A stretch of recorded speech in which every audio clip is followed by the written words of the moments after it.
We want to bring you up to speed, though, on the latest in the death of Justice Antonin Scalia, who passed away today at the age of 79. We now have a statement from the Senate Minority Leader, the top Democrat in the Senate, Harry Reid, who says, quote, "The president can and should send the Senate a nominee right away. The Senate has a responsibility to fill vacancies as soon as possible. It would be unprecedented in recent history for SCOTUS, the Supreme Court of the United States, to go a year with a vacancy, and a shameful abdication of our constitutional responsibility." I'm joined now by someone who I suspect takes a different view, Congressman Mark Sanford of South Carolina, former governor of South Carolina. Thank you so much for being with us. Pleasure. Thank you. Any thoughts, before we turn to politics, any thoughts on the passing of thoughts and Justice prayers Scalia? with the family. And obviously, if you're a conservative, as I am, a tremendous loss with the court. I imagine it's going to be one heck of a tug of war as to what comes next over on the Senate side. Yeah. I've been looking forward to talking to you about this race because I was fascinated by something you said. You said you haven't endorsed yet because you're conflicted. What are you conflicted about? I like that which Donald Trump stands for. I mean, I think he's really tapping into an amazing nerve within the American psyche right now of real questions about equality, real questions about economic certainty going forward, real question about whether or not the system's rigged. I mean, a lot is wrapped into the jet fuel that is his candidacy. Right. But I don't like his approach. Right. What particularly about his approach? The swearing? Yeah, I mean, it's just, I mean, I think that, you know, is politics rough and tumble in South Carolina? Yes. Mm-hmm. I think he brings it to a new level, and that's not just in South Carolina, that's across the country. So, again, but he's got a real followership. Here in this state, when I move around the state and talk to folks, I mean, there are people genuinely fired up because I'll put it to you this way. I talked to a group of retirees in Sun City a couple weeks ago, and they said, look, we're going to vote for Trump, not because we think he's been consistent philosophically, not because we'd like his finger necessarily really close to the nuclear button, but because we want to send a message that we want China broken in Washington, not China the country, right, but T in China. And we think he'd do that. I mean, there are people that are really fed up and sick of the way that Washington doesn't work for them, and they want to try something different. So that sounds like you might end up endorsing him. Or are there other people who you're considering as well? Again, I'm a philosophic conservative. I think Ted Cruz has incredible credentials on that front. Mm-hmm. You know, it's going to be a cage fight in South Carolina. A few folks enter, not everybody's going to leave. Right. And I think that when you think about this matchup between Jeb and Rubio, oh my goodness. But in the establishment lane, there's only room for one. Right. I don't think Kasich can make it. He had a great performance in New Hampshire. It's got pockets of support in places like, you know, Hilton Head with a lot of retirees from Ohio. But I don't think he has the muster statewide, so it comes down to sort of Rubio versus Cruz. It's going to be fascinating to watch that tonight. Well, so why don't you think Kasich has a chance here? I think it's too little too late. I think that if you look at the Bush infrastructure within the state going back generations, I mean, literally, his mom went to school in South Carolina down in Charleston at Ashley Hall. I mean, so you got a lot of ties over a long number of years, and they're coming in full force. I mean, there's going to be a presidential, you know, forum, if you will, with W speaking on Monday in North Charleston. Not a lot of people can pull that kind of muscle. I was going to say, well, but I was just. Go ahead. Yeah. We're very excited. I told you. We're very excited that For you're you. here. You mentioned all these other names you did not mention until right now, Governor Jeb Bush. Do you think he can gain the momentum back with his family legacy to really be competitive in the state? My sense is yes. My sense is this field is going to narrow. I don't think that Trump is going to maintain the lead that he has right now. I think it's going to come down to a three-way jump ball between Trump, Cruz, and then the question for me, is it Rubio or Bush? But one of those three is going to be. No, I just want to talk about. Senator Graham just said that he compared, you know, Trump versus Cruz as being shot or being poisoned, and said Cruz has a 1 in a million chance of winning the general election. Are Trump and Cruz electable in the general? I don't think that that's what people are looking at in South Carolina. They're saying, but doesn't that something? Doesn't that worry you though? But for you.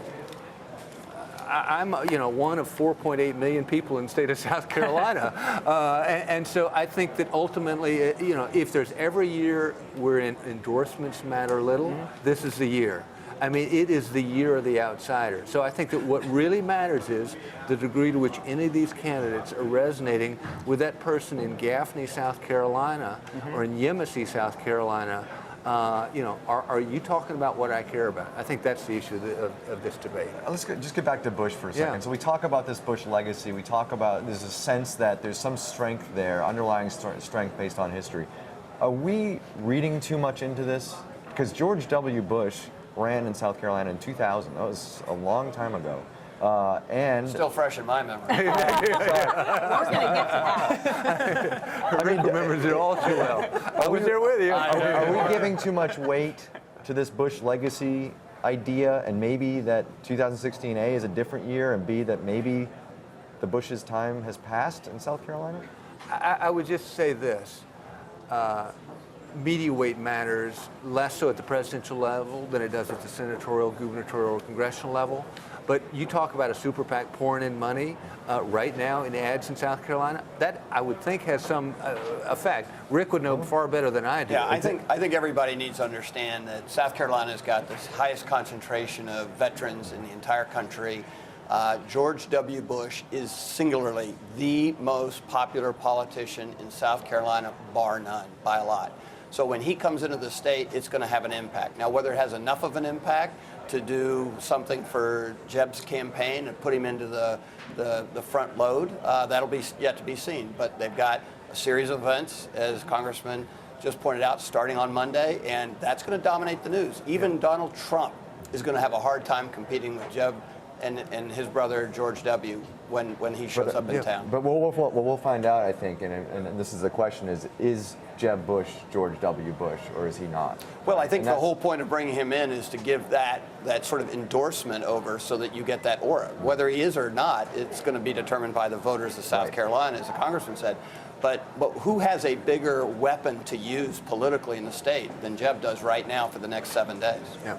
What else don't people understand about South Carolina and how it's different from, say, New Hampshire or Iowa? Obviously, it's got a large evangelical population. People know that. But what else is it about the electorate here that sets it apart? I think it has an amazing diversity of perspective. And I say that because nothing against Iowa, but people don't go there to retire. Yeah. And so you think about the number of retirees that have come from the Northeast or the upper Midwest to retire, whether along the mountains of South Carolina or down along the coast. That matters, and it is significantly played in the 2 times that I've run statewide. I think that, as Rick was just alluding to, the size and footprint of the military presence is significant, and by extension, the size of the number of military retirees in the state is really significant. The degree to which there's foreign investment and the degree to which foreign things impact South Carolinians is not what people think about in the Old South. Think about this. South Carolina has the highest per capita number in terms of foreign direct investment in the continental United States. It's behind only Hawaii in terms of foreign direct investment on a per capita basis. So California or Texas have more, but on a per capita basis, we're number 1. Mm-hmm. What that means is the Bosches and the BMWs of the world, people pay attention to some things that you wouldn't think when you think of the Old South. And I'd add one other component to sort of the flesh of what makes South Carolina unique is indeed the evangelical belt along this I-85 corridor. You combine all those things in, and you have a pretty diverse perspective, which is why South Carolina has been the great indicator that it's been in picking a Republican nominee. So in New Hampshire, Donald Trump won evangelicals. If he wins here in South Carolina, do you think he's unstoppable? I would argue yes. I mean, if he wins here, I mean, you never say never in the world of politics. You never say game over. But what I'd say is, oh my goodness, he has a whole lot of momentum. But again, my belief is that this field is going to narrow. It's going to be three-way jump ball at the end of the day. The one question I had, sir, is that Donald Trump is running on a message of economic displacement. That, we're losing jobs, foreign competitiveness, China, all these issues. But South Carolina is such a unique incubator in terms of turning an economy around. It's a nice climate and a good disposition, yeah. I would say. Is that same message going to resonate with these voters, or is it something different? I think it has, which is why his poll standings are where they are. And think about this. The upstate of South Carolina used to be the textile belt. Textile was king. Roger Milliken was sort of the epicenter of the textile movement in this country. Textiles went by the wayside, and many of those jobs were replaced with the high-end manufacturing jobs I was just talking about, whether the Bosches or the BMWs of the world. But for some folks, they were left behind. They never completely regained their footing. And so I think that the Trump message has a particular resonance with those folks that feel economic uncertainty, and there are plenty of those in our state, just as there are in other states One across question the about country. that. I was asking a lot of voters about the things they were concerned about this morning, and a bunch of them in Greenville said eminent domain, because it was a big issue here with the baseball stadium and eminent domain was used. It's something being used by Jeb as a sword against Trump. How do you think that's going to play, Trump's support for it and the other candidates' opposition to it? Helpful, but it's pockets. I mean, Yeah. so the fact that people are ticked off about a stadium in Greenville, I don't know that that translates statewide. Given our conservative sort of, leaning, if you want to call it that, you've not seen a lot of eminent domain issues in South Carolina. So I'd say it's a fairly isolated issue. Congressman, you were just talking about sort of the demographics of the state and how they break out. And South Carolina is one of those states that allows independents to vote in their primary. And here in the bastion of conservatism and evangelical base in the state, we know that there are the potential for a lot of independents to vote in the South Carolina primary for the GOP. Where do you see them moving around? You've had a lot of experience with that group as a constituent of yours, and you've gotten your lion's share of that support when you've run statewide. There was an interesting article in Charleston paper this morning talking about the danger of shark bites. There was a new study saying that shark bites may be up on the beaches this summer, but the editorial was saying, relax. You got about as much of a chance of getting bit by a shark as seeing a UFO in the next couple of weeks. Don't sweat it.